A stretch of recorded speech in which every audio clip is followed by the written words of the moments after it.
These long dog days of summer, I mean, we just made it through a heat wave. Mama was parched through this heat wave. I was hitting up Dunkin' every single day, and I will continue to probably for the rest of my days, but especially this summer. Dunkin' is helping everyone stay cool this summer with its lineup of refreshers. These drinks are packed with bold, fruity flavors and served ice cold. It's amazing. Dunkin' refreshers are the perfect afternoon pick-me-up. I like to start my morning with them personally, and then sometimes I go back for a second one because I'm just feeling crazy. They come in a variety of delicious flavors, including fan favorites mango pineapple and strawberry dragon fruit. And then for a limited time, there's black cherry and there's pink pineapple. I'm going to tell you something right now, and it's a bold claim, let me tell you, but I stand behind it. Pink pineapple will change your life. It is so good. It has me feeling like I'm sitting in a pool, resort side, just living, honey. It's so yummy. Try your favorite flavor with green tea, sparkling water, lemonade, or Dunkin's all-new limeade. I haven't tried the limeade yet, but I'm going to. Usually I get my drinks made with green tea and occasionally lemonade, but I do really like the green tea.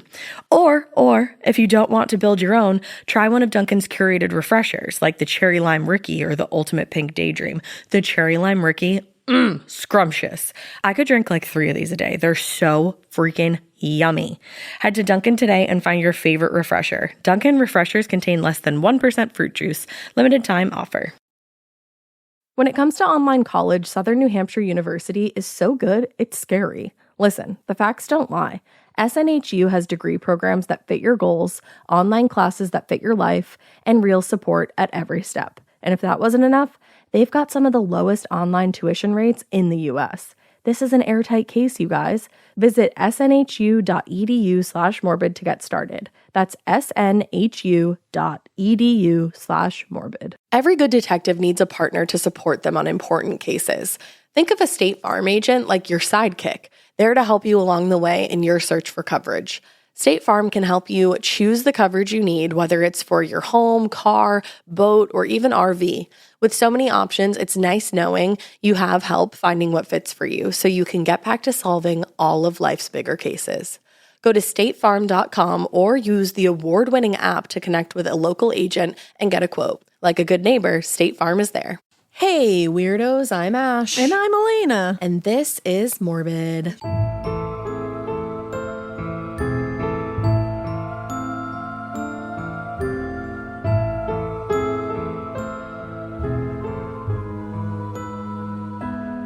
It sure is.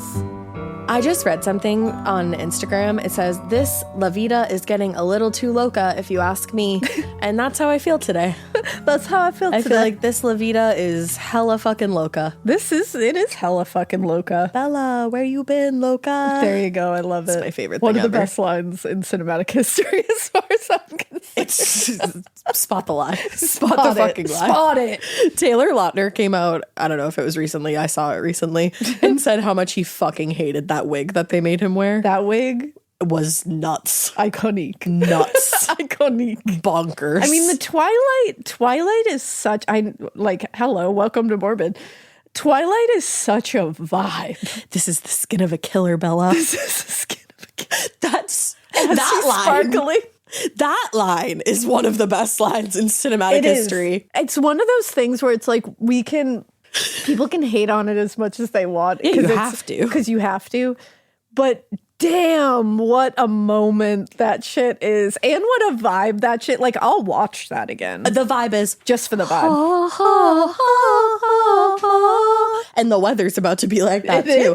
That came out at such an important, crucial time in my life. I was in middle school when those books came out. Wow. So, you bet your bottom motherfucking dollar I was trying to do the Bella aesthetic. Oh, yeah. Like, I was like, oh, new personality unlocked. That's me. I'm so different. I'm so I'm different. gonna go live with my dad in Forks. See, it was my, looking at it, I was like, oh, this is everything I ever wanted as I was growing up, was to meet a vampire. Yeah. To fall in love And with. have him love you. Like, that's literally all I wanted. I never John's really pale. He is. And he's from Norway. There you That's go. giving Yeah, vampire. there's definitely vampires there, I bet. Drew's Polish. I don't know if that's giving vampire. Polish vampires, you never know. I don't know. It's giving pierogies, and that's good. It's giving pierogies. It's giving pierogies, and I do love those. So I think, I found a vampire-esque man. And I found pierogies, so let's fucking go, girls. I was just thinking about that we found that the Hollywood Reporter did like a podcasting thing. Yeah, it was cool. And we were part of it, and it was really fun. Thank you for featuring us, Yeah, Hollywood that was Reporter. really sick. And in it, we were all these other amazing podcasters that I was like, I'm sorry, what are we doing in there? But like, I know, right? But like Bill Simmons is one of those podcasters. He's like been around for literally ever. He's hilarious. And John loves him, like has loved him forever. And one of the things he said was a podcasting no-no. One of his things was like bullshit banter. Oh no. Do you think he hates us? And I was like, I get it, because he does like serious interviews and like sports shit. So like I understand. Yeah. But I was like, this is all I could think of as we started this God. was like, Bill, I'm sorry. But sometimes I know some of you do not come from the bullshit banter that's not that's not for you. Totally get it. But I think a vast majority of our audience actually loves bullshit Well, you banter. just, you're here with us. Because they're us. We try to be a little more mindful of how much we Bullshitty sprinkle it in at this point, because like we've grown, we've evolved. And also, that was like not a knock at Bill Simmons, because I love Bill Simmons. I just thought it was hilarious. No, that is funny. And I loved how honest he was in his answer. It was hilarious. You guys actually should go read that article, because his answers were fucking hilarious. His are really funny. Theo Vaughn's are really funny. Yep. Georgia and Karen were in there. They were funny. They're really everyone had everyone had differing opinions on 1.5 speed listening to podcasts, which was funny. I think we forgot to answer that question. I think we did too. I think I also was just like, no, never. Yeah. And I felt weird saying no, never. I just get very stressed out with it. It's too fast for me. Yeah, same. I get overstimulated very easily, and that was it. I talk fast enough for my own self. Yeah. Putting me on 1.5, could you fucking imagine? No. People probably do that. Woo. Can you even hear? Did that create a time warp? It did. Well, yeah, what's new in your personal world? So really quick, just before we get into this, which is it's going to be a two-parter, because it's a very long but very interesting case. Ooh. Very interesting.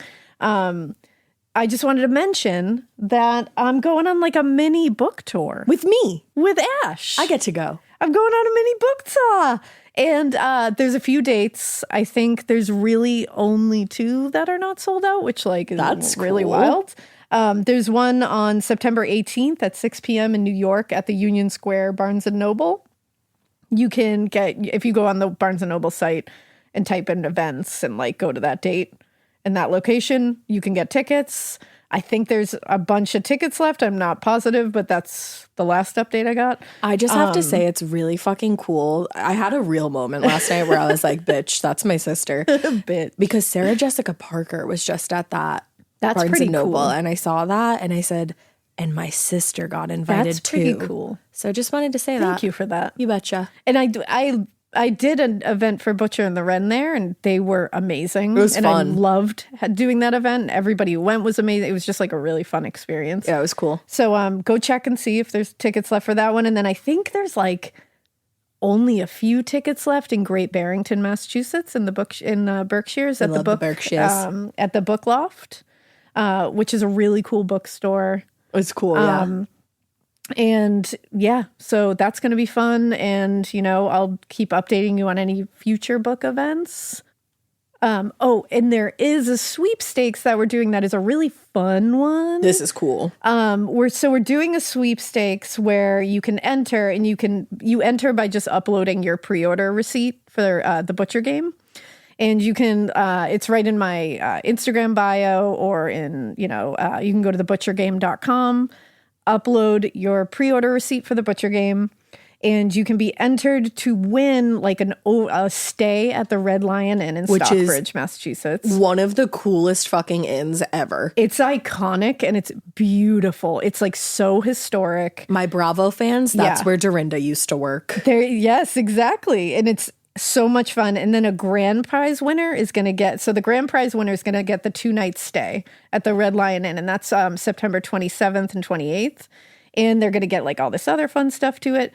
And this person is going to get tickets to a murder mystery dinner on September 28th. And that's going to be cool. with me, with Ash being there. I can't fucking wait. Mikey's going to be there. I literally can't wait. And it's gonna be a murder mystery dinner. So it's gonna be fucking fun. And we're all gonna hang out and we're gonna have a vibey time. Yes. So enter with your fucking pre-order receipt at thebutchergame.com. Pre-order the Butcher Game. Put your receipt in there. It's gonna be like that episode when they're in the Berkshires and they do the murder mystery party at Bluestone Manor. Yes. I've never been to a murder mystery dinner. It's a blast. John and I went last year to one and it was so much fun. And so the grand prize winner gets to stay at the Red Lion Inn and a ticket to the dinner. That's amazing. amazing. 10 winners are going to get tickets to the murder mystery dinner. Oh my God. You guys have enter to win. And even if you don't win, I'm going to be so sad for you, but go to the fucking Red Lion Inn. It's the best. And they have a really cute little shop there. Yeah, they do love that a really little cute shop. And it's just a cool inn. Like, you're really going to love it. Yeah. I think they're going to be contacting the winners by September 6th. So, yeah, this is close. So make sure you get in there. Get in there. Get in there if you want to enter to win. It'll be a fun time. And pre-order the Butcher Game if you haven't already yet. Go to thebutchergame.com. You can pre-order it anywhere. It really helps. It's really awesome. I'll be really grateful. And I promise you're going to love it. I really love it. I really love it. I read it already. Yeah, I'm very excited about it. I got an arc, LOL. I got an arc. That made me feel cool. But yeah, it's coming out on September 17th. So pre-order now and you might get it a day before. You never know. So amazing. Go do it. And now that we have annoyed you or made you happy or made you feel neutral about what we have just talked about, let's get into the kidnapping of Barbara Jane Mackle. Oh. Now, Barbara Jane Mackle is not a child, just so you know what you're getting into here. Okay, that's good. Which doesn't make it better. I'm just saying it's a different kind of kidnapping, a little bit of a young adult napping. So let's just get right into it because this is a windy, twisty, wild tale. And it takes place in the 60s. Ooh, I love the 60s. Yes. So in the weeks leading up to Christmas break in 1967, Emory University student Barbara Jane Mackle, so she's a young college student, she was looking really forward to the Christmas break. She was just psyched to be getting the last of her exams for the semester done, and then she was going to head home to Miami to visit her family. Now, unfortunately, when her father, Robert Mackle, talked to his daughter on December 14th, he was pretty disappointed because he found out that she had a cold that had evolved into the flu and she was sounding and feeling awful. Aww. Just felt like shit. That's the worst. Yeah. So Jane Mackle, who is Barbara's mother, later recalled Robert had talked to Barbara that Thursday and he was about ready to make her come home. She couldn't get into the infirmary at Emory because it was full, but Barbara wanted to stick it out. And so she wanted to stick it out because if she was going to leave early, she would have to reschedule one or more of her exams. And she was just determined to finish them all before the holiday break and not have to worry. Yeah, you don't want that looming over your head your whole holiday break. That would suck. No, because then sometimes you overstudy and then you kind of like lose it. You know what I mean? You go too far. Literally could never be me, but I've heard that does happen. Yeah, if you overstudy, like you get obsessive about it. No, I'm kidding. I have done so that. She couldn't even get into the infirmary at school though because it was flu season. Everybody's got the flu. Everyone's got a cold. You're probably better off not going into the infirmary. I know, it's true. So eventually Robert and Jane Mackle reached a compromise with Barbara. And this compromise sure, you can stay to finish your exams because she was very determined. Mm-hmm. But her mother, Jane, said, I'm coming to Atlanta and I'm going to take care of you. Oh, that's which is really sweet. So the next morning, Jane boarded the first available nonstop flight from Miami and was in Atlanta within a couple hours. Wow. She checked into the Roadway Inn with her daughter a little before noon, and she said, you're going to stay with me here, and I'm going to take care of you, and then you can go take your exams. Yeah. And Jane said, I took her temperature right away, and she still had 101-degree fever. Oh, damn. But despite her really rough flu symptoms, she was determined as ever to be studying through the weekend and doing well on those exams. Oh my God, she must have been exhausted. Yeah. Now, later that afternoon, Barbara drove to the Rich Building at Emory School of Business and sat down to start, going for it. But the instructor was like, you look like shit. Like, you look so sick. Yeah. And could tell that she was feeling awful. And he was like, you got to go to the infirmary. You can't sit in this class. Yeah, you're going to get everybody else sick. So, and you're probably not going to do that great on your exams anyway because you're that so out sick. of it. Yeah. So she went to the infirmary. She had to wait for over an hour only to be sent home and told to rest. Oh my God, I'd be so pissed. Now, Barbara woke the next day feeling a little bit better, but she was determined to take her history exam. And this time she said she was going to go in there and just act totally fine. She wasn't going to say anything to her history instructor about her temperature or how she was feeling. She put a little concealer on the under eye. Yeah, she she's went like, a little blush on the cheeks and went for it. Now, meanwhile, back at the motel, the phone in Jane's room rang and she answered it. And she heard an unfamiliar man's voice. And this man said, "I have a registered letter for Barbara Mackle." And earlier in the week, Barbara had complained to her mother that she'd let a guy borrow her class notes and he never returned them. Oh, fuck that So guy. Jane assumed that the boy had maybe mailed the notes back, just to the motel. Yeah. But apparently it didn't occur to her that, very few people knew that they were staying at the motel. Was going to ask that. Especially, casual acquaintances wouldn't have known. Right. But regardless, when Jane told Barbara someone had returned the notes, she told her mother it was too late to get them that night and that the letter should just be brought to the dorm tomorrow. Okay. So Jane told the caller that, thanked the man, hung up. Nothing else happened. The next day, December 16th, Barbara's best friend, Stuart Woodward, spent most of the afternoon with her at the motel, helping her study for the one remaining exam she had. And after leaving the motel for a bit, Stuart went by Barbara's dorm room to see if the class notes were there, because he's like a best friend. Yeah. He was going to go pick them up for her. That's really sweet. Because she needed those notes. And when he got there, he saw that, yes, the red notebook was sitting on her desk. So he was like, oh, good. But there was no sign that they had ever gone through the mail. So he was like, that's a little weird. But Stuart returned to the roadway with the notes and spent the rest of the evening studying again with Barbara and didn't leave until 10 p.m. And as he walked out the door, he jokingly said, "Well, don't talk to any strange men," and then closed the door behind him. I hate because that. I think they had brought up that this guy had called and he was like, "Well, don't talk to any more strange men on the phone." Yeah, just joking. Now, after a long day of studying, Barbara was exhausted because she's still sick. Yeah. Still not feeling well by the time Stuart left. So she just was like, I'm going to sleep. And Jane Mackle was also exhausted. So she was like, you know what, let's go to sleep. But Jane was awoken a few hours later because she heard Barbara, her breathing was sounding very congested, like she was that sick breathing. And so she asked, "Barbara, are you awake?" And Barbara said, "Yes, I can't sleep. My head is so stopped up." Oh. And Jane got up and walked to the motel window to look out over the parking lot, and it was just dark. And then she looked down to her watch and saw it was only 3 a.m. So she was like, way too early to get up for the day. So she went back to bed, and she said she could hear Barbara's congested breathing, but there was really nothing she could think to do. Mm-hmm. So they did fall back to sleep. Jane had just started to drift in and out of sleep when she was startled by a knock at the motel room door in the middle of the night.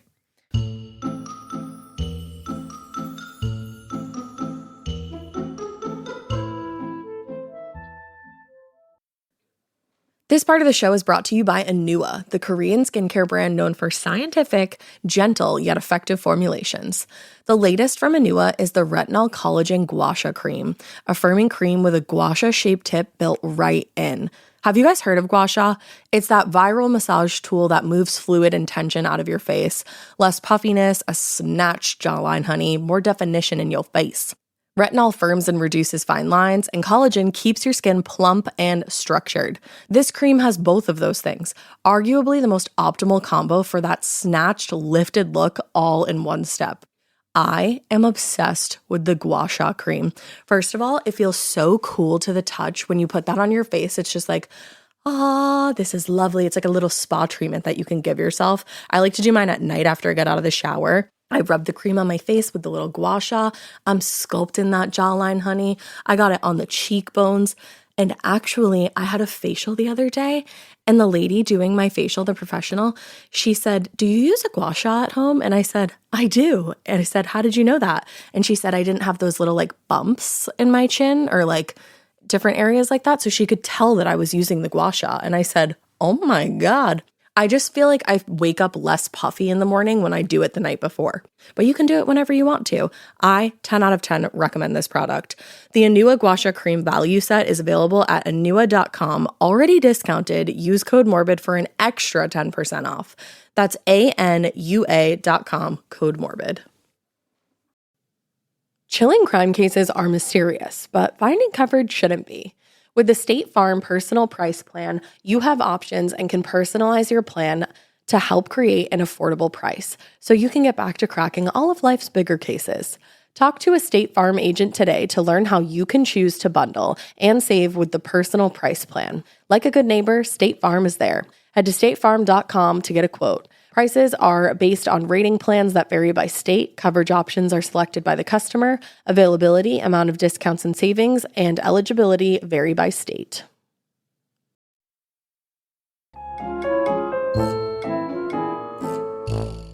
So she calls out and is like, who the fuck is there? Yeah. But it was difficult to hear, but there was a man on the other side. And Jane said, I thought he said he was a detective, maybe a policeman. I'm not sure.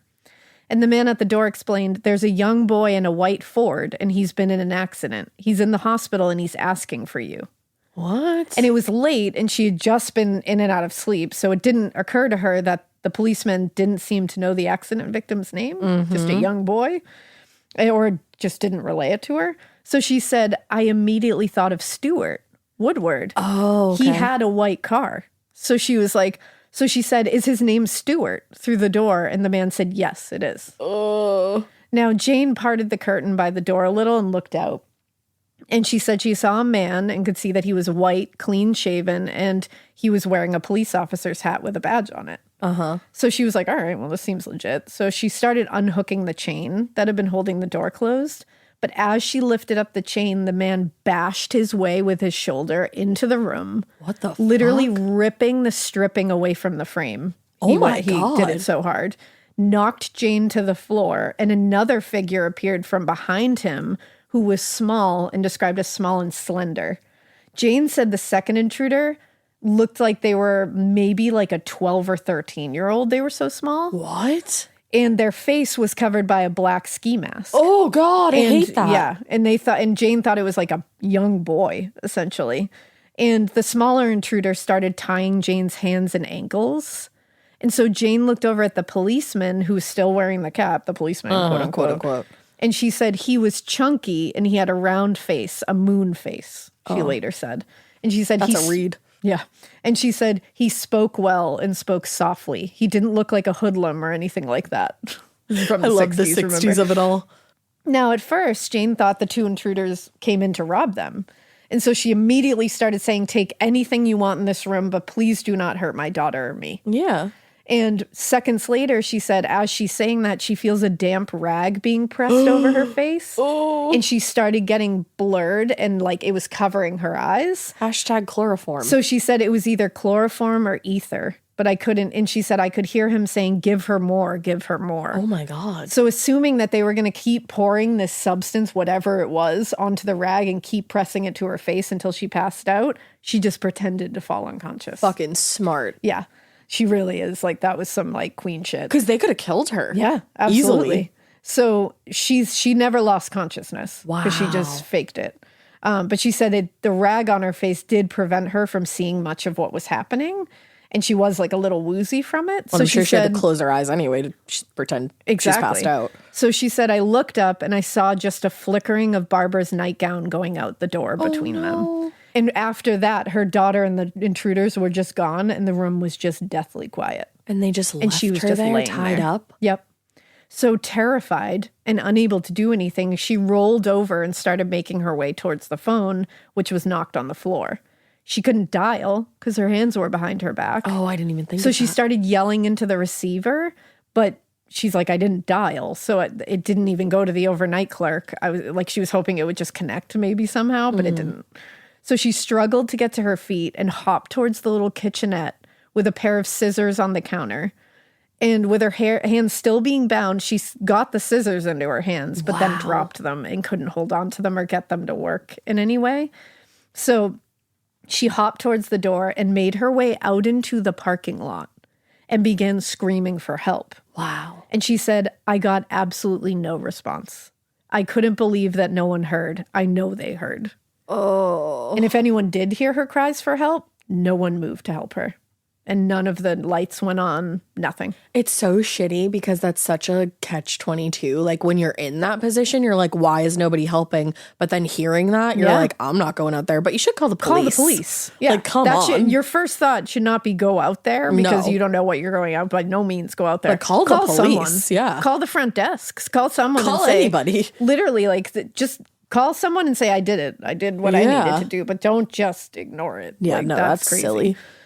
So unsure what to do or where to go, she's still tied up here. Oh my God. Jane spotted her car in the parking lot and started going towards it. She fell twice, cutting and bruising herself as she hit the ground with her hands tied behind her back. She did manage to get into the front seat of her car, and she placed her chin on the steering wheel and used her head to press the horn as hard as she could. Wow. And just held it down. Genius. It took about a full minute before anyone responded, but soon a young woman in the room next to Jane and Barbara, which I was must have heard you didn't something." hear anything? Yeah. When he literally broke down the door. Right. He didn't call anyone. Yeah, what the fuck? That's crazy. And also this lady called the front desk and said another crackpot is on the loose. Nice. Like, oh, okay, you heard all that. Real nice. Do you think maybe something's awry? Yeah, probably. The night clerk, Walter Perkins, who, shame upon him, he stepped out into the lot, looked over, and finally spotted what was happening. And he just said, hey, lady, shut up. You'll wake up the guests. So Jane finally lifts her head off the steering wheel and is like, hey, asshole, help me. I'm tied up. Right. And the man walks closer and could see a piece of adhesive tape, like hanging from her mouth. And he was just like, what the fuck? And Jane said, they robbed me and took my daughter. And he just stared at her. And he said, I thought it was some sort of mother-daughter disturbance. What? Do you see They that a lot? robbed me and took my daughter? Like, do you see that looking like this a lot? So Jane was like, call the police. That's what I need you to do.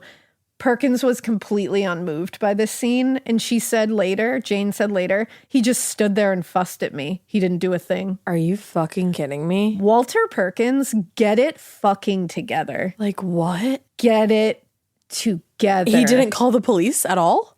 Didn't call it. He was literally like, Just staring at her? This is annoying. Like, And you said he's the night watchman? now later, yeah, he was like the person at the front desk. Oh, good. And later, Walter Perkins would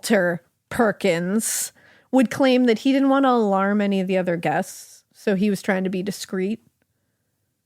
But Jane Mackle said he was incredibly infuriating and he didn't give a shit. I'm also like, I think the other guests should already be alarmed because one of these doors has broken off the hinges. A woman's been beeping her horn and screaming for help, and she was tied up. Yeah. Well, We should probably involve the police here. so she's saying, hey, call the police. And he's like, what? Nah. And she stands up and is like, hey, see how my hands are tied behind my back? And my ankles, by the way, her ankles are still tied. My God. She hopped across the parking lot. Right. She stands up with her ankles tied and her hands tied behind her back. She's covered in cuts and bruises, has tape on her mouth.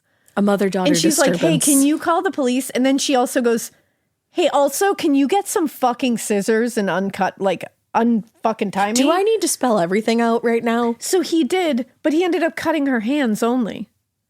And she was like, my ankles are also cut. And he was like, can't help you there.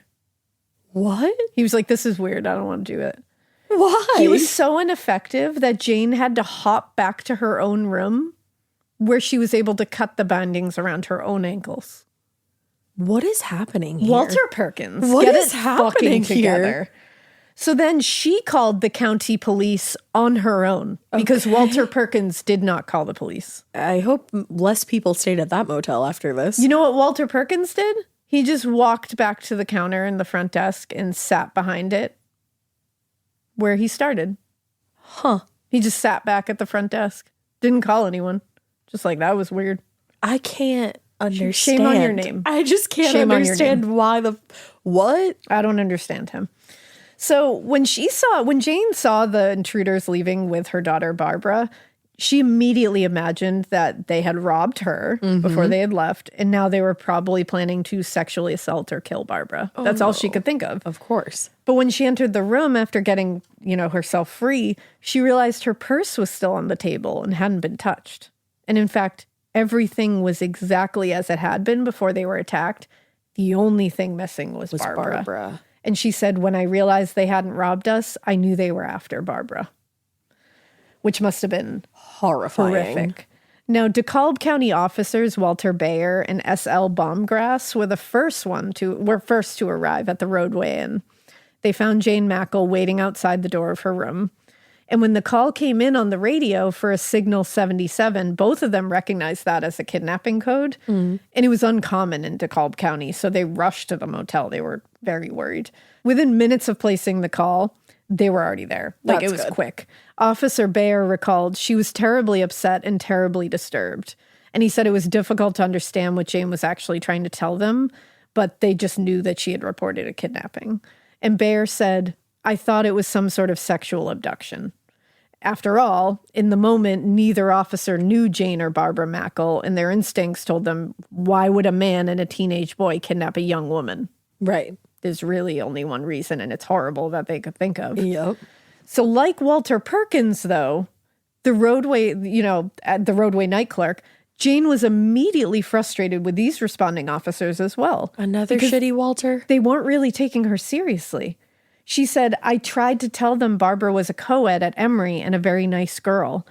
And one of the policemen said very sarcastically, a co-ed at Emory and a nice girl, as if those two things could not exist together. That's good. Yeah. That's fantastic. Just, somebody trying to further their education. All of these men in this so far are fucking pigs. What the fuck? Like, this woman is literally like, I was just tied up and chloroformed. And my daughter was ripped out of her bed in front of me. And I don't know where she is, by a man and a young boy, it seems. And they're like, and she's like, and she goes to Emory and she's a nice girl. And their response is like, your daughter's probably a whore. Emory? Like what? What the actual fuck? You're a pig. Like, so far the men in this are pigs except for Stuart. Yeah. Very much so. Jane's dad. Like, that's it. Yeah. But by that point, Jane had called Stuart Woodward, the best friend, and he had arrived at the motel. He came running in the middle of the night. Since the Mackles were from Miami, Jane didn't know anyone in the area who she could call for help. In that moment, she called Stuart and asked him to sit with her while she waited for her husband to arrive, because Jane's father, Robert, was coming right away. Yeah, but he's coming from Miami. Now, Stuart wasn't there when all this happened, but he tried to help answer the officer's questions for Jane to help through, get it out from her. Yeah.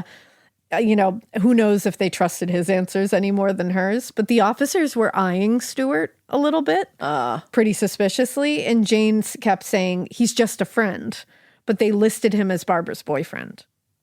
Why? And she was like, and he was like, I'm just her really good friend. They said girls and guys can't just be friends.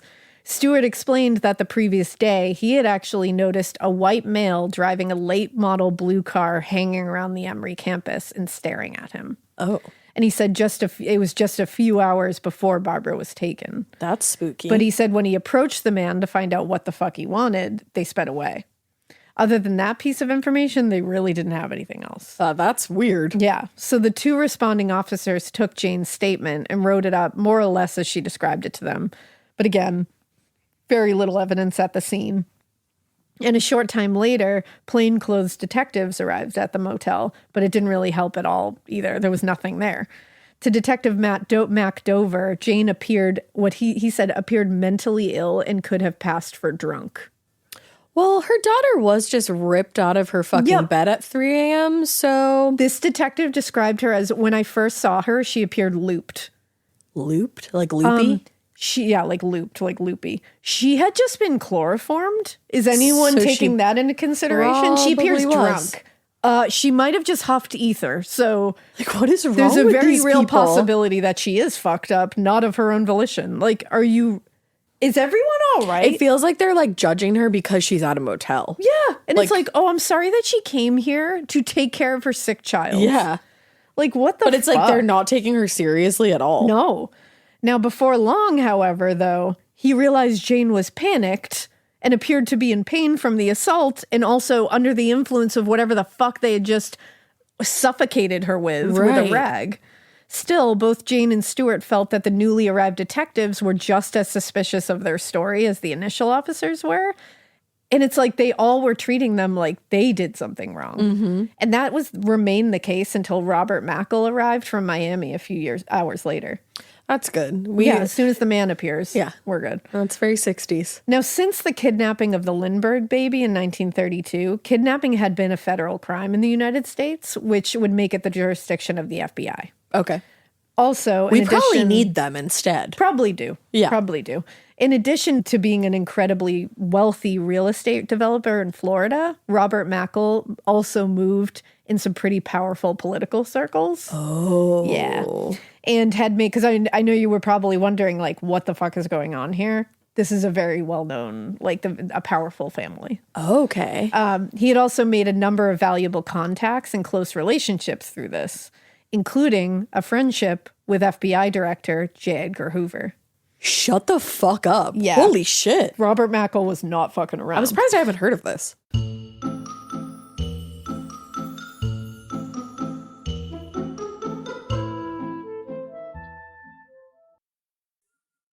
Getting scared is one thing. Getting a thrill is, well, you want more of those in your life. The Genesis GV70 is built to thrill, baby. A thrilling yet elegant design always makes driving the GV70 an exciting adventure. Its powerful athletic stance screams performance and turns heads. Everybody's looking at you, girl, or boy, or whoever. Command the road and experience a class-leading standard 300 horsepower. Oh my God. Plus, discover the different dynamic drive modes for all different terrains. Choose between the different terrain modes for whatever road conditions you may encounter. The Genesis GV70's award-winning technology and performance lets you drive with comfort and drive with confidence all at the same time. It's an exciting SUV with intuitive tech that can make your ride smooth even when the road isn't. And its blind spot cameras allow you to see what's next to you. It's like having eyes on the side of your head. That's pretty iconic. Its performance, by the way, is measured not only in power, but in how it makes you feel confident, sexy. The Genesis GV70. Learn more at genesis.com and feel the GV70. This episode is brought to you by SoFi, the all-in-one finance app where you can bank, borrow, and invest all in one place. Let's talk about bank accounts for a second. The average bank savings rate is 0.39% in interest. You're earning pennies on your savings, and it doesn't have to be that way. But with SoFi's high-yield checkings and savings, the money barely making moves sitting in your savings account can earn over 8 times the national average savings rate with eligible direct deposit. No account or overdraft fees. We love transparency. You can get your paycheck up to 2 days early, plus get up to a $300 welcome bonus when you sign up with eligible direct deposit. Sign up for SoFi checking and savings at SoFi.com/morbid. SoFi checking and savings is offered through SoFi Bank, N.A., member FDIC. Terms apply.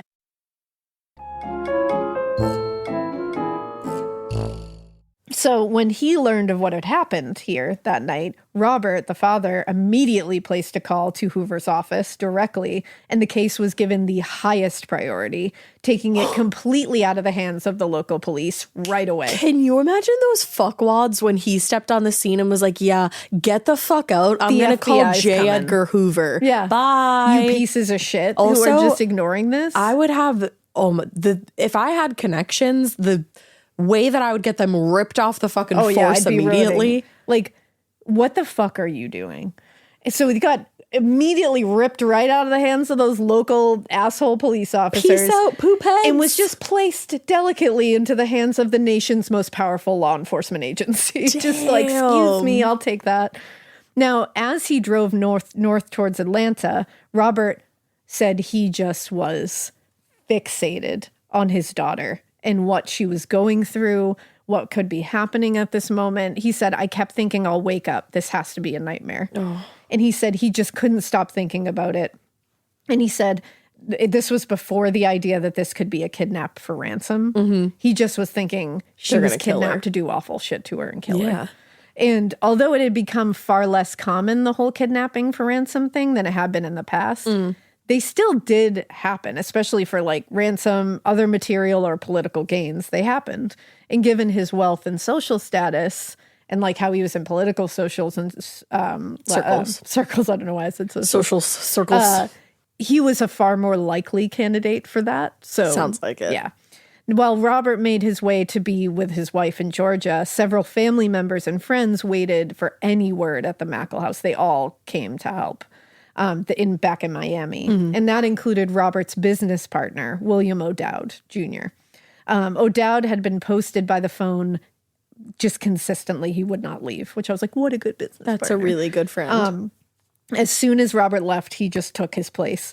And he was intent on keeping the line clear in case any calls came in regarding Barbara. And a little after 9 a.m., the phone rang, and O'Dowd answered, and he said he heard a man's voice asking for Robert Mackle. And he said he's on his way to Atlanta. And there was a long pause, and then the man on the other end said, well, tell him to look under a palm tree in the northeast corner of the house, under a rock about 6 inches down.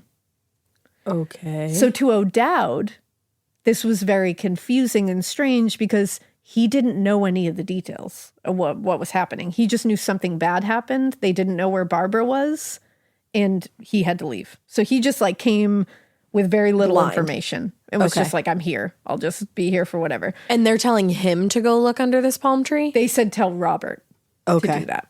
So it's like I said, he's going to Atlanta. He's not there. So he tried to ask follow-up questions because he was like, what the fuck? And the man on the other end just said, that's all. Like Miranda Priestley. That's all. And then hung up. So to William O'Dowd, the caller on the other end of the line, he said sounded Latino. He said not Spanish necessarily, but possibly from a country or maybe just a home that spoke native Spanish. Okay. But he said he also thought that it could have been a Canadian caller trying to disguise their voice with an accent. Okay. He I said wonder it what could made have him been- think that. He said it was a very like muddled and it kept falling in and out of like an accent. So he didn't know if it was real, not real, kind of had a Canadian vibe to it. Like It was giving Dorit Kempsley. yeah, it was. He couldn't figure out what was happening there. Okay. But whatever it was, he said he didn't recognize it, and it didn't give any other identifying information. So he was like, "That's really all I got." Yeah. Although the prospect of digging for clues in the yard seemed kind of crazy to him, a little preposterous. Might as well. O'Dowd cared about this family. He cared about Barbara. He cared about his business partner, Robert. He cared about Jane. So his instinct was to just rush outside and start digging where that person said, because he's like, I just want to help. I feel like that's what I would do. But Robert's brother, Elliot, said, we should wait for the FBI. They're on their way to the house. Let's not touch anything. Like, well, they're almost here. Like, let's just wait. Yeah, you don't want to this right. fuck with evidence. So when he arrived at the house, Agent Joseph St. Pierre listened to O'Dowd's story about the mysterious caller with the maybe Spanish accent and the clues supposedly buried in the yard. St. Pierre called his partner, Agent Cass, who was with Robert and Jane in Atlanta. And Cass confirmed for the couple that this did appear to be a genuine kidnapping, and then asked whether they had any palm trees in their yard at home. So Robert was like, well, yeah, we have a cluster of phoenix palms in the northeast corner of the house. Yeah, like we live in Miami. Exactly where they said. So they relayed that back to Agent St. Pierre in Miami. With some help from the Mackle's gardener, Walter Powell, Agent St. Pierre located what he believed to be a large piece of coral about the size of a man's fist beneath the phoenix palms. Okay. And he instructed Walter to begin digging very carefully. He was like, I think we're coming upon something. So he didn't want to destroy anything. But in the second shovel of dirt, St. Pierre spotted what appeared to be a rolled up piece of paper protruding from a black rubber stopper. Okay. And when he carefully removed this from the dirt, it appeared to be a broken laboratory beaker. And it was smashed when the shovel went into the dirt. So they were like, fuck. And it appeared that whoever had placed this note in the bottle had trimmed the rubber stopper to like get the note in the bottle. And it was rolled very tightly. So they're finding laboratory equipment buried in the yard, in the yard of a Miami real estate developer. Pretty that's strange. a little weird. But St. Pierre was far more concerned that there was a note here. And he was like, this is a little scary. So the agent carefully carried the whole thing back to the house and asked the housekeeper to get him some tweezers because he didn't want to touch the anything. note.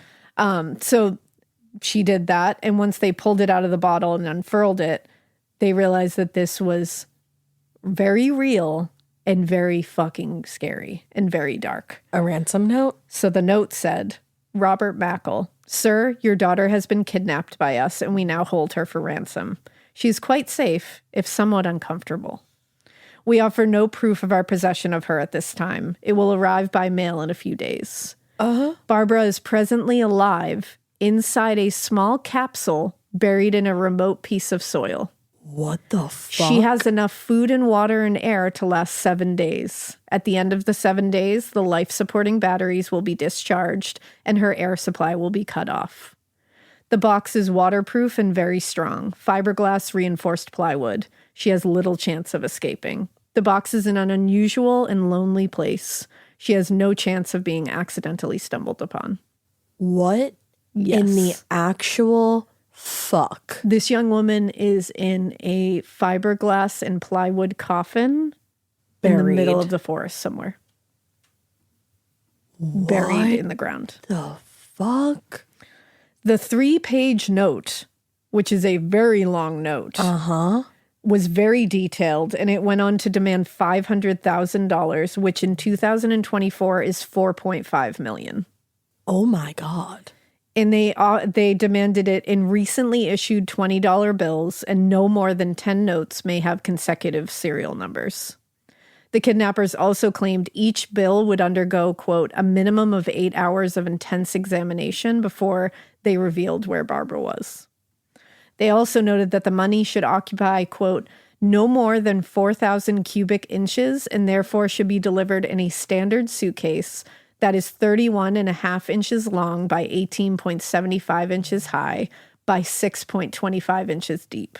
That's scary because these people know what the fuck they're doing, like down to every last centimeter. Yep. That's horrifying. Once the Mackles were ready to make the exchange, they were instructed to place an ad in the personal section of all the Miami newspapers that read, quote, loved one, please come home. We will pay all expenses and meet you anywhere at any time. Your family. Once the ad appeared in all the papers, the kidnappers would call to tell them further instructions. I have chills. I'm I'm the absolutely amount shook. of shit that they have to do right now under such Perfectly. duress Absolutely perfectly. Or their daughter's going to die in Yeah. a box in the middle of the is fucking going to forest. die of suffocation being buried alive. Yeah. So this whole thing clearly confirmed that Barbara had been kidnapped for ransom. It also showed them, like you said, these kidnappers are fucking brilliant, well organized, and very serious. It doesn't sound like this is the first time they've done something like this. And the details contained in the note implied that they had thought through several aspects of this crime. It was not quickly done, down to the dimensions necessary for a suitcase to hold $500,000. And finally, the presence of the note at the Mackle house suggested that this was not impulsive at all. In order, the note had to be found, the note was going to be found right after Barbara was kidnapped. So they either had to have somebody stationed there who then snuck onto the property once the deed had been done and buried it, or they had buried it in advance. Right. Like days before. That's what I was wondering. And the news of the kidnapped millionaire's daughter clearly broke the following day and made headlines across the country. But despite their best efforts, reporters got very little information from investigators because, remember, they're tight with the family. And they had no access to the family. Well, that's good because they could have fucked everything up. An FBI agent said in response to reporters' requests for a statement from the family, they just need a little peace and quiet. We're getting them away from the motel. Good. Now, Barbara's friends and classmates were also protective of the family in the situation. That's great. When they couldn't get any information from the FBI or the family, a lot of reporters did, what reporters do, and they all went to Emory University campus and they searched for leads. Mostly they came up empty. Good. One student told a reporter from the Atlanta Constitution, I'm not going to tell you anything.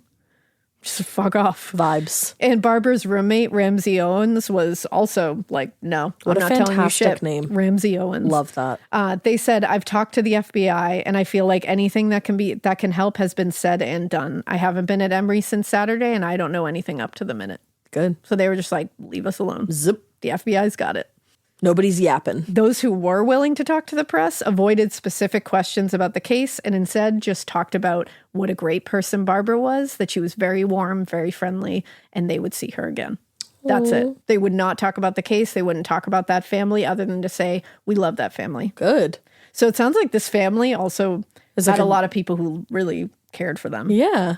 While FBI agents and government officials around the country were scrambling to find Barbara Mackle, she lay very still inside a coffin-shaped box buried somewhere in the remote forests of Georgia. So she really was in a fucking box. Now, to give you all a little bit of ease, Barbara lives. Okay, I needed to know that. I needed you to tell me that. And the reason I'm telling you this ahead of time is, one, to give you that, but also to give you her thoughts while she was here in this box, because she was open about what she was going through. So I think it's important. She said she thought to herself, I'm being left here to die.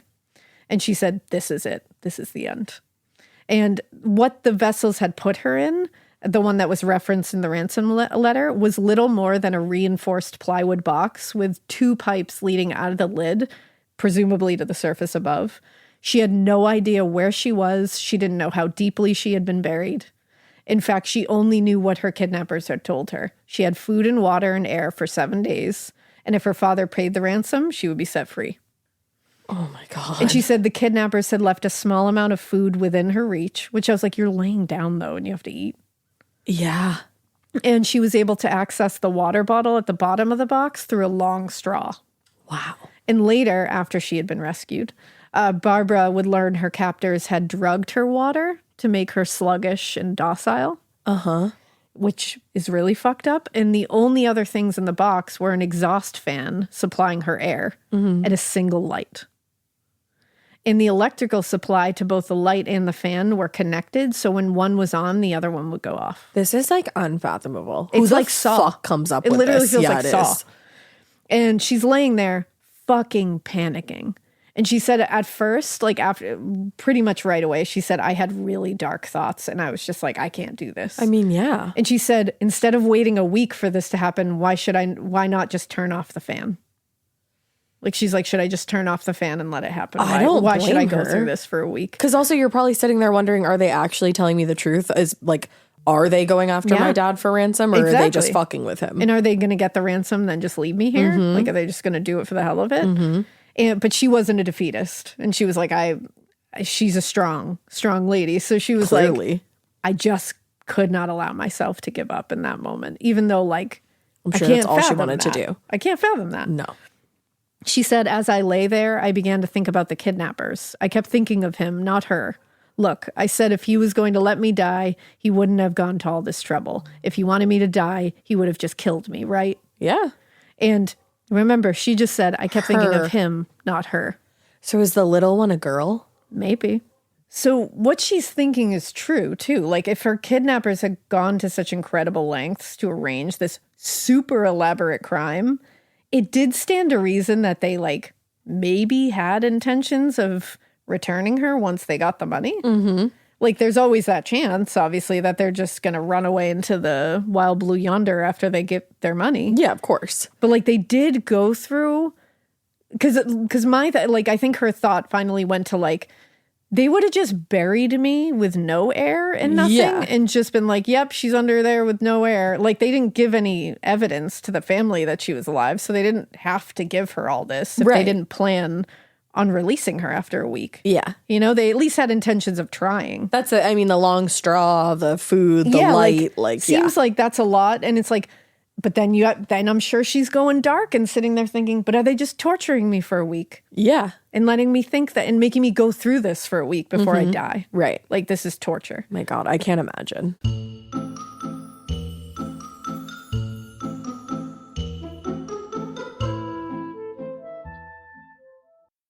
This episode is brought to you by SoFi, the all-in-one finance app where you can bank, borrow, and invest all in one place. Let's talk about bank accounts for a second. The average bank savings rate is 0.39% in interest. You're earning pennies on your savings, and it doesn't have to be that way. But with SoFi's high-yield checkings and savings, the money barely making moves sitting in your savings account can earn over 8 times the national average savings rate with eligible direct deposit. No account or overdraft fees. We love transparency. You can get your paycheck up to 2 days early, plus get up to a $300 welcome bonus when you sign up with eligible direct deposit. Sign up for SoFi checking and savings at SoFi.com/morbid. SoFi checking and savings is offered through SoFi Bank, N.A., member FDIC. Terms apply. Getting scared is one thing. Getting a thrill is, well, you want more of those in your life. The Genesis GV70 is built to thrill, baby. A thrilling yet elegant design always makes driving the GV70 an exciting adventure.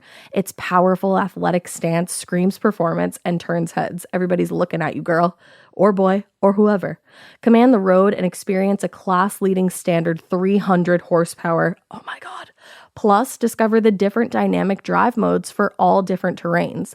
Choose between the different terrain modes for whatever road conditions you may encounter. The Genesis GV70's award-winning technology and performance lets you drive with comfort and drive with confidence all at the same time. It's an exciting SUV with intuitive tech that can make your ride smooth even when the road isn't.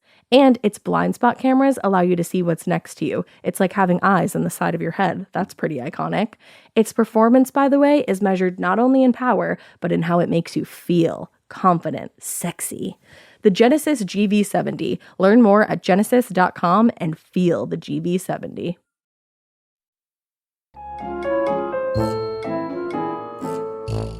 So Barbara later told a reporter, I can't remember the exact sequence of things. I can't remember what I was thinking at exact times. I know I started singing after counting. I knew I had turned off the light. I didn't want to waste the battery. And she said she did everything she could to take her mind off these fucking awful circumstances and any of the awful potential outcomes that she couldn't stop running through her head. You know, anything could go wrong at this point. So she said she sang Christmas carols. She counted, because remember, it's Christmas break coming up. I forgot that. She sang Christmas carols. She counted. She talked to herself endlessly. And she thought about her family and friends, she said. And she said, and then it happened. And she said, you know how a light bulb flickers just before it burns out? That's what it did. I had the light out and I reached up to turn it on. It flickered and it just went out. Oh, so now she's just in total darkness. Plunged into complete and utter darkness. And she said that's when she panicked. She went hysterical. And she said, I was absolutely convinced I was going to die in a makeshift coffin in the middle of the woods alone. Oh my God. And the PTSD that she must have endured afterwards.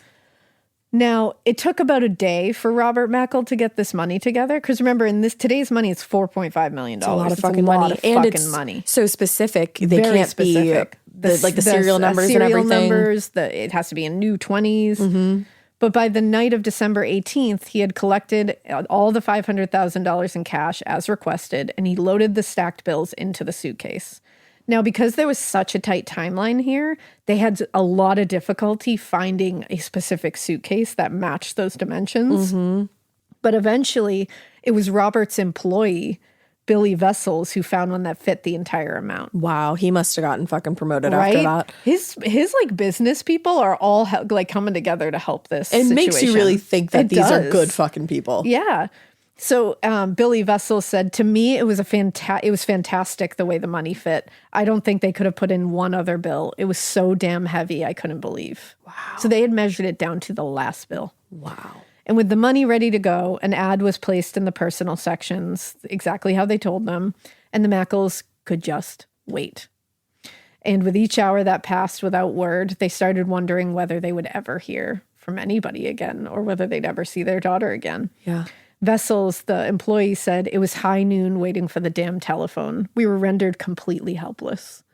And the process was made all more painful and frustrating when the phone finally did ring a few hours later. And it was someone pranking the family, telling them they knew where Barbara was. Because people are always when I tell you people have always and will always be peopling, get it fucking together. Yeah. The fact that people exist out there that take these situations and do that, you gotta be a fucking piece of shit. Well, you're just twisted. I wish we could get all these people that make prank phone calls to families that are going through this kind of shit and put them on a list. Well, it should be like a high offense. Like if you get caught, put them on an island together. Yeah. You go all live together. You deserve each other. Shit. Like that's like God. Wow. So finally, in the early hours of the morning, when everyone was about to give up, the phone rang a little before 4 a.m. Oh my God. It was a man's voice. And they said the man's voice was cold and very formal. They said nothing like the prank caller's tone. Mm-hmm. And Robert said he just instinctively knew this was the real kidnapper. And the caller gave Robert directions to a remote location on Fair Isle Street in rural Atlanta, and it passes over a causeway. And he said, if you look down the causeway, you'll see a blinking white light. You'll put the money in the box, which will have a light on it. And he said, do it gently, and then gently close the lid. And you'll turn around and leave. Is that clear? Robert said, yes, he understood. And the kidnapper also provided a few other instructions. He said, you are to come alone. You are to drive your Lincoln to the location. You are to wear a white suit. And that's it. These all indicated that the kidnappers were going to be monitoring the entire drop site and what was happening to make sure that he listened. This is reminding me of one of the cases that you just did. Yes. And everything got ruined. The Marion Parker one. Yes. Now, given his, power and, social standing, Robert Mackle had a lot of control over how this case was handled, luckily, particularly when it came to law enforcement. So he told everyone he wanted to cooperate with the kidnappers and follow the instructions exactly. I would want to. And none of the agents are going to argue with him and attempt to interfere. He was like, this is it. I'm doing it. Thank goodness that he held the power that he did, because this could go so differently. But they did tell him, we are going to follow you in an unmarked car at a considerable distance. That we're going to have agents around. Makes me so nervous. And, an agent in the passenger seat would be calling out each cross street they passed over the radio so everyone at headquarters could follow along on the map. Okay. Now, when Robert finally reached the general area of the causeway, he became confused about where he was, and he got turned around and lost his sense of direction. This is before GPS, remember? Yeah. And he was panicking because he it's was gotta be going at, to like, a miss the certain deadline. time. And so he's frantically looking for any houses or businesses that he can ask for directions to. And he spotted a fisherman. And this confusion had rippled back to the agents trailing him. So the cars and all the family members waiting back at headquarters are like, what the fuck is going on? Where is he? Where is he going? What's going on? They're all worried that the kidnappers are going to leave Barbara to die if anything goes wrong. Everyone's panicking. And Robert was luckily able to talk to this fisherman who gave him good directions. Hell yeah, Thank brother. you, fisherman. And Robert was able to backtrack and make his way to the drop site. Oh my God. And he found the box under the causeway. So it was still there. The sun was starting to come up as Robert placed the suitcase in the metal box, did what he was told, and went back to his car and drove away. Why did he have to wear a white suit? So they could tell that he was listening to what they said. That's fucking terrifying. And they just want to know that you'll follow all their directions, basically. And they want to make sure it's you. They want to make sure all of that. And but at this point, he's so scared that the chaos and confusion, fucked all this up. And he's like, I did everything perfect, but what if I didn't? Did they see anybody else? Did I mess something up? Yeah, what happened? Less than 30 minutes after Robert drove away from this whole thing, two police officers, Paul Self and William Sweeney, were just out patrolling. And they spotted a parked car out by the causeway. Ooh. And this area where the causeway is super rural. And even in, a place where there's a lot of rural landscapes, a car being here was strange. So Self, the police officer, said, automatically I knew it didn't belong there. I didn't recognize it. So he's thinking it's something nefarious. He's like, what's going on here? So the officers kind of talk to each other, should we check it out? Should we just leave it alone? And they finally were like, let's go take a look. Let's at least go talk to this person. So as the officer's car approached the causeway, their headlights hit on two figures emerging from the brush. Shut the fuck up. They appeared to be two men, one larger than the other, and one carrying a suitcase. Now, both officers jumped from their car and immediately called for them to stop, which sent them both scrambling in different directions. Officer Paul Self gave chase on foot, and Sweeney pursued the man in his car, trying to cut him off as he ducked into a backyard. And while the smaller of the two men disappeared into the woods, the officers focused on pursuing the man with the suitcase. Yeah. By the time they caught up to him, he was scrambling over a tall chain link fence, and he dropped the suitcase behind him. I'm so nervous right now. Realizing they probably they're not going to catch up to him at this point, they ended the chase and just grabbed the suitcase and went back to the local precinct. So as the FBI agents back at headquarters listened to the police channels on the radio while they waited for Robert to come back, they caught a brief mention of two officers who'd spotted some suspicious activity out by the Fair Isle Causeway and pursued two unknown suspects into the woods. I'm so nervous that this is gonna fuck everything up. Yeah. It didn't take long before they realized that, oops, the local interfered. police didn't have any knowledge of the ransom exchange happening. Oh my God. So the local police had no idea what they had just stumbled into.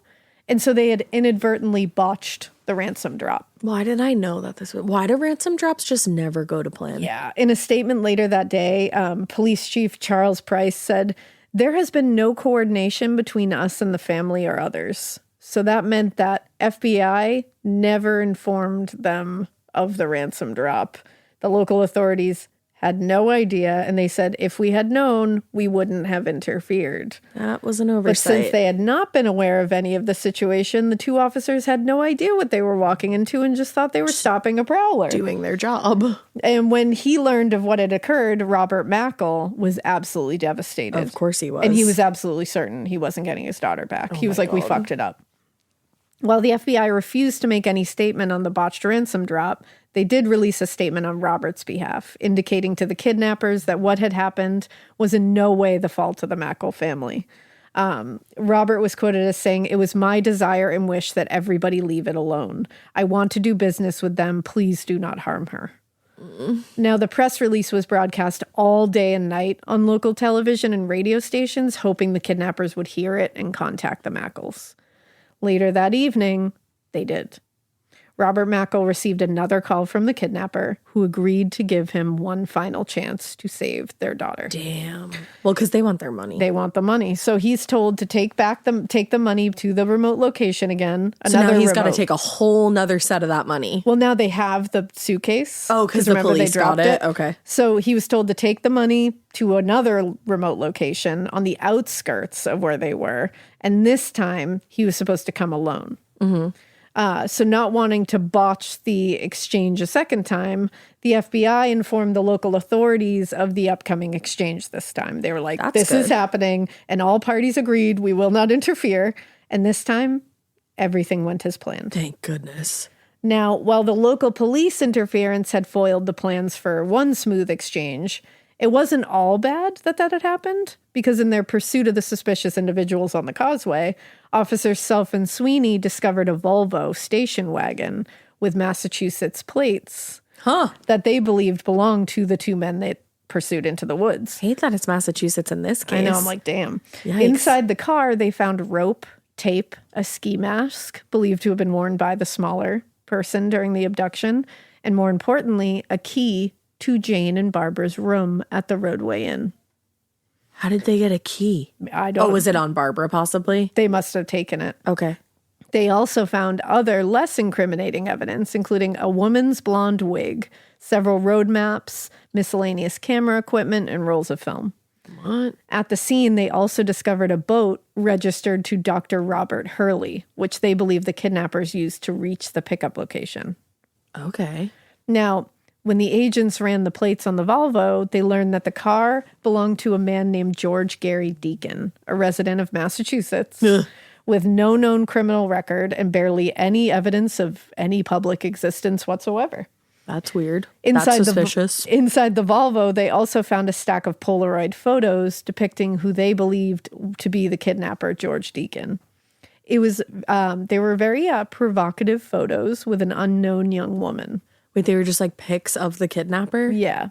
In one photo, Deacon was described as, quote, nude, heavily bearded. This is the description, by the way. It's, you got to do what you got to do. I don't necessarily want you to, but here we are. Nude, heavily bearded. So what are you going to say, bitch? And beefy and fat, lying on his back on the bed. Not beefy. It's the beefy. Remember, Barbara gets out of this, guys. Don't worry. Beefy. They just Beefy describing is him as so beefy. rude. It's like, That's out of pocket. out of pocket. That was my Twitter profile. That is out of pocket. You didn't just say that. I'm crying. Oh my God. Guys, that's the relief we needed in this tension-filled God. episode.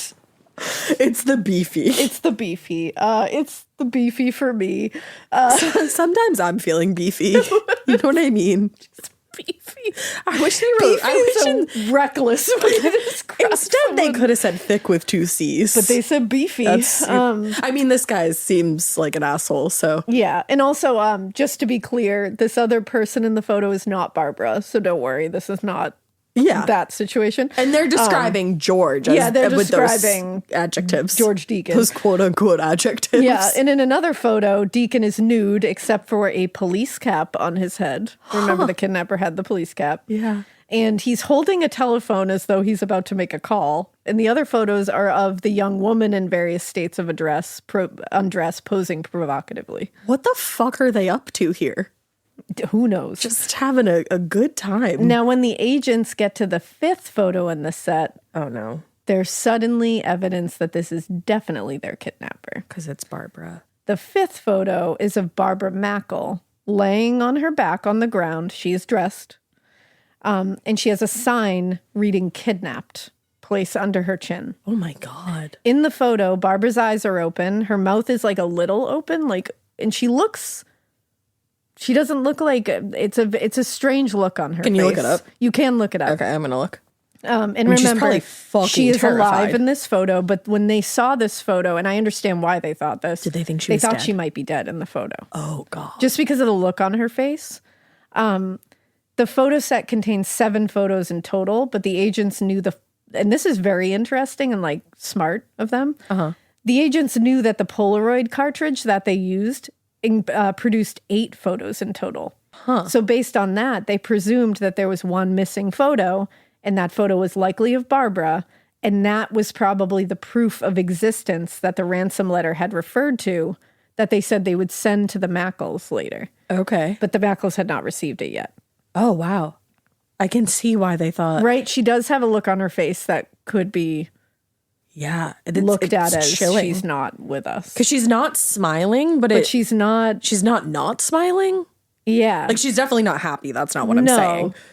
But it's a strange look. And I think that's why they were like, is she alive? Yeah.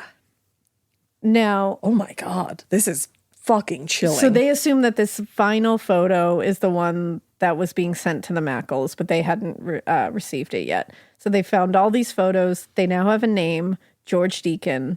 They have dropped off. Don't you dare. Their ransom. Don't you do it. Everything has been put in place, and now they just have to wait. And when we come back for part 2, you're going to hear some mind-blowing shit about George Deacon. I'm so scared. So get ready. It gets crazier. How even? It gets crazier. Alina, this case is cuckoo nuts bananas. This might be, and especially because she survives, Yes. one of my favorite cases we've covered. Dave also was saying this as he was going through it. Like, he was like, this is fucking mind-blowing. Sometimes like crazy. you just need a case where somebody survives. Yes. Where 6 years and in. there's a fun little there's also a fun little tidbit at the end that even adds to oh wow. That's All right. cool. Okay. So it'll all come in the end, we'll all get to go, okay. All right. See, sometimes you need there'll that. be that. But it's gonna get wild till then. Okay. So okie doke. So strap in. Well, keep listening. We hope you do. We hope you keep listening. And we hope you Keep it weird. But not so weird that you forget your outro and just babble it all out. I was like, I'll figure out how I was to like, answer that. listening. We hope. Our hopes. Listening. Our hopes. Bye. Bye.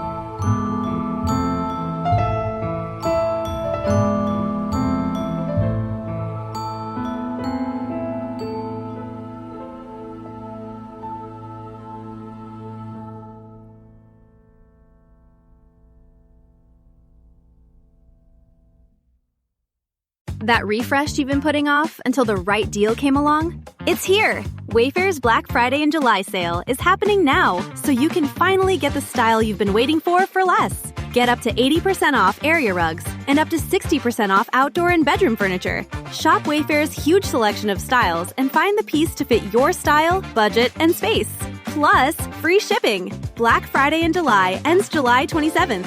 Shop today at wayfair.com. Wayfair, every style, every home. In the U.S., there's a break-in every 26 seconds. But when intruders step near, Simply Safe Home Security steps up. Stop. This is Simply Safe. Police are on the way.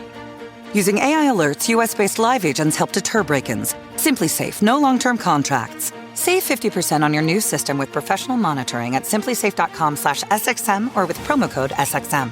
Outdoor deterrence requires a Simply Safe Active Guard outdoor protection plan starting at $49.99 a month. Visit simplysafe.com/licenses for alarm license information. Tennessee 2012.